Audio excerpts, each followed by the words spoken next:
All right, welcome to Week 12, Part 2 of college football. There's plenty of other games to talk about, so let's just jump right into it. South Carolina, my arch nemesis as a Clemson fan, played Missouri and they beat the brakes off of them 34-30. And I'm telling you, as I was watching touchdown, I'm kind of scared of South Carolina right now. I'm not going to lie. Clemson plays in the last game of the season, which they always do. And I'm nervous. But Brady Cook for the Missouri Tigers went 21-31, 237 yards, a touchdown, and an interception. Nate Noel went 27 of 150 as well with a touchdown. So we had a great day on the ground. Then their leading receiver, Theo Weiss Jr., went 6 for 85, 14 yards average as he caught the ball. So therefore, Missouri put up a big fight. I mean, South Carolina only beat them by 4 points, 34-30. But man, I'm glad South Carolina is still ranked, and hopefully they stay ranked. So we can, if hopefully Clemson can beat them, which I hope they do, that might project us. They might propel us into the top 12. Maybe that is a long shot. People would have to lose drastically to people. I'm just saying, but college football is crazy. Honestly, I don't see since Clemson lost to Louisville, I don't see them getting into the playoffs as well. And that just goes to show you gotta play throughout the entire season. But we're not talking about them. Lenora Sellers went 21 of 30, 353 yards, 5 touchdowns, and 1 interception. Let me tell you right now, this dude is crazy. Isn't Lenora Sellers a freshman? A freshman or a sophomore at least? Hold on one second. Let me look this up. Because I don't know if he's is Lenora Sellers a true freshman? Sellers beat out Auburn transfer Robbie Ashford for the job. Sellers played in only 3 games as a true freshman. So I think he's a sophomore. No, he's a redshirt freshman quarterback. Oh my goodness. So okay. We're in big trouble. Raheem Sanders went 19 for 53, and this is one of his bad days. 53 yards for Sanders is a bad day. But Lenora Sellers almost matched him, 14 carries for 45 yards as well. DeLavion Campbell, their leading receiver, had 2 receptions for 86 yards. Let's see who South Carolina plays the remainder of the season. Obviously, they play Clemson and they play Wofford. So they're probably going to beat the brakes off of Wofford, and then they're going to come in all hyped to Clemson and probably smoke us. So I expect that. Honestly, at this point, I'm not even going to get my heads up. I just don't want to hear it, South Carolina fans. I hope Clemson smacks them in the mouth. I hope we do. But anyway, Kansas State plays Arizona State. Arizona State won 24-14. Kansas State's just been on the decline. They're 7-3 isn't terrible. Obviously, I wouldn't want Clemson to be 7-3. We're close to it, but we can't be 7-3 now. But anyway, Sam Leavitt went 21 for 34. Arizona State's quarterback, 275 yards, 3 touchdowns. Then their leading rusher was Cameron Scotabo with 25 for 73, and Sam Leavitt went 5 for 42, their quarterback. Then Jordan Tyson went 12 for 176 yards and 2 touchdowns. So they put up a pretty good game. I'm not going to lie. And that's how they got them 24 points, because their quarterback threw 3 touchdowns. That's nasty work against Kansas State as that. Avery Johnson went 24 for 40, so he had 40 passing. God, dog. 258 yards and 2 interceptions with 0 touchdowns. Hey, him right now. DJ Giddens went 14 for 133 yards, so we had a great day on the ground. 9.5 yards per carry. And then we have Dante Cephas with 4 for 65, their leading receiver. So at one point, Kansas State was actually ranked within the year. But if you don't play, they ain't gonna pay, if you understand. Boise State played SJSU. I'm guessing that's San Jose. Yeah, San Jose State Spartans. Beat the brakes off of them 42-21, so basically doubled their points. They're number 12 team in the nation. They are 9-1 as well. I'm ready to see how many rushing yards Ashton Genty had. But Maddox Madsen went 22 for 30, 286 yards and a touchdown. Great day for him, honestly. But Ashton Genty went 32 carries for 159 yards and 3 touchdowns. That's dirty work, and that's diabolical. Cam Camper went 6 for 92 as well. And then Latrell Caplis went 6 for 75 too. So I think Boise State is going to be really good within the playoffs. Hopefully, I think Ashton Genty would honestly put them on his back and carry them to a win. No pun intended. They play Wyoming and Oregon State. So honestly, I expect them winning this out. They'll probably be 11-1 by the time the season ends. And if they don't be, Jesus help them. Moving on to the next game, Oregon played Wisconsin, and Wisconsin honestly gave the number one team in the nation a run for their money. Honestly, Oregon is still 11-0, one of the few teams that are still undefeated within the nation. And then Wisconsin is now 5-5, and they're not even ranked, and they still gave them a run for their money. Let's see. Dylan Gabriel for the Oregon Ducks went 22 for 31, 218 yards, 0 touchdowns, and 1 interception.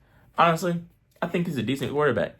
Do I think that he will excel in the league? I think he needs to become better with his passing. Maybe get a little bit more legs under him. Maybe if he becomes a dual threat, that'd be great as well. But Oregon's still undefeated, and that's good for them. Their leading rusher was Jordan James with 25 carries for 121 yards and a touchdown.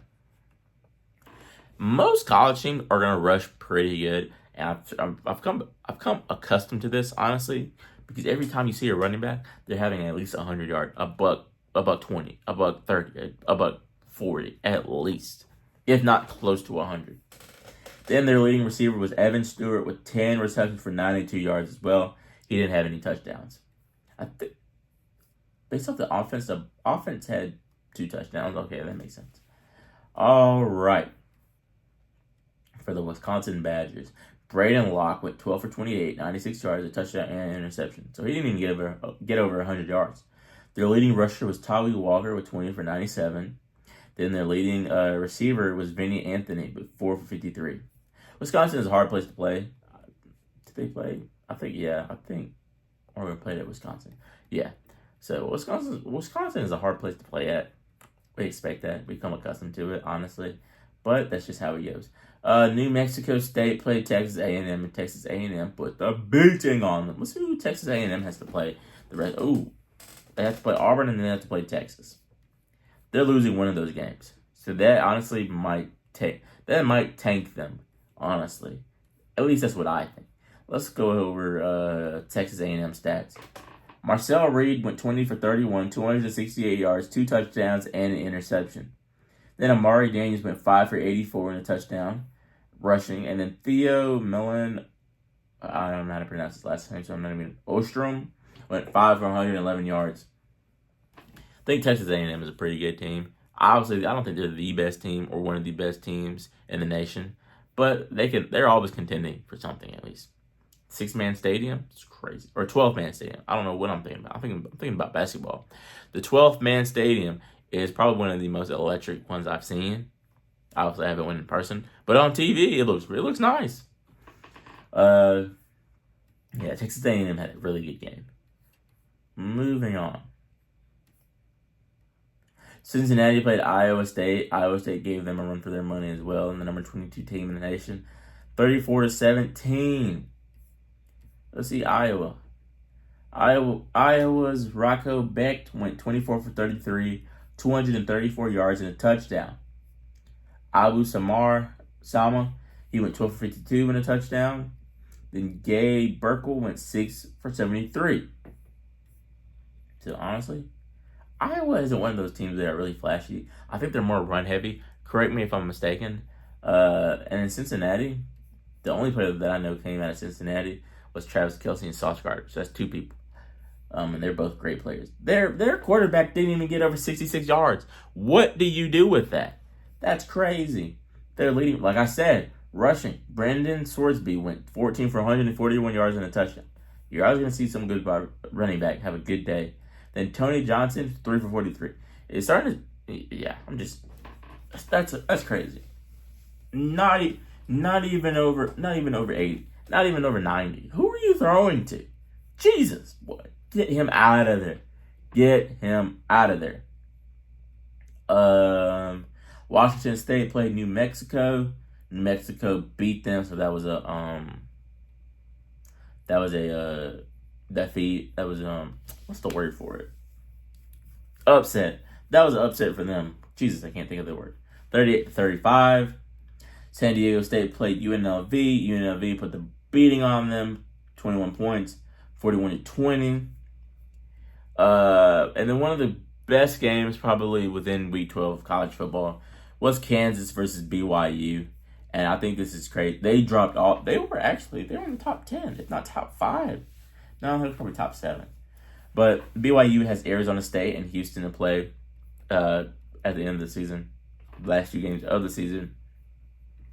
And Kansas beat them 17-13, which is crazy because I didn't think that BYU would even come close to beating a team in the playoffs. I knew that for a fact. But that's what happens. They played a really good season. I know that crushes their heart. Let's see if they can win out and get back into the playoffs ever so slightly. Actually, that might be at the top of their conference, so they still have a conference game. Now that I think about it, and they can still get into the playoffs automatically. For BYU, Jack Retzlaff went 18 for 28, 192 yards, a touchdown, and an interception. L.J. Martin went 15 for 76, so 5 yards per carry, with no touchdown. Then Chase Roberts went 5 for 71. Moving on to Kansas, Jelon Daniels went 12 for 19 and 169 yards, no touchdowns, but an interception. Excuse me. And all their points came on the ground today. Devin Neal with 14 for 52 yards and 2 touchdowns. The leading receiver was Luke Grimm with 44 receptions for 77 yards as well. So a good game for Kansas. They upset BYU, probably the biggest upset within this Week 12. But honestly, I don't even see that as an upset because what did we expect from BYU? Just because you're 9-0 doesn't mean you're playing high competitive teams. I bet you if they play like Tennessee, or they played Ole Miss, or if they played Louisville, or if they played even Boston College, boy, they would have got their butts beat. But the game of the week was the Tennessee Volunteers versus the Georgia Bulldogs, and this was a watch. You had to watch this game, honestly, to understand it. Tennessee only fell a couple of spots. They're still 8-2. They're still going to make the playoffs, assuming that they don't play really good teams. They play Vanderbilt and they play UTEP. So, honestly, I expect them to win out. They should win out if Vanderbilt doesn't emerge or overcome a burden that they've been having over the past couple of weeks because they've been losing some games as well. But Georgia beat them 31-17. Carson Beck looked amazing, honestly. But now they both have the same record, both losing to SEC schools, honestly, if I'm not mistaken. That's when all the rules come in because the SEC is really competitive. But Nico Iamaleava went 20 for 33, 167 yards, no touchdowns, no interceptions. I thought that Tennessee had an overpowered offense, like really, really high-powered. When you're playing a good defense, that just goes away automatically because they didn't know what they wanted to do. Dylan Sampson went 19 for 101 yards and a touchdown, and he is a beast. And then Miles Kittlesman went 4 for 46. The wide receivers decided that they didn't want to play this game. Carson Beck, moving on to Georgia, went 25 for 40, 347 yards and 2 touchdowns. Then Nate Frazier, 19 for 68 yards and a touchdown. Now that we see that ATN is out of the equation, Georgia doesn't really have a good running game when they play a good defense. And then we have London Humphreys with 3 receptions for 63 yards as well. Let's see who Georgia plays the remainder of the season. They play UMass and Georgia Tech.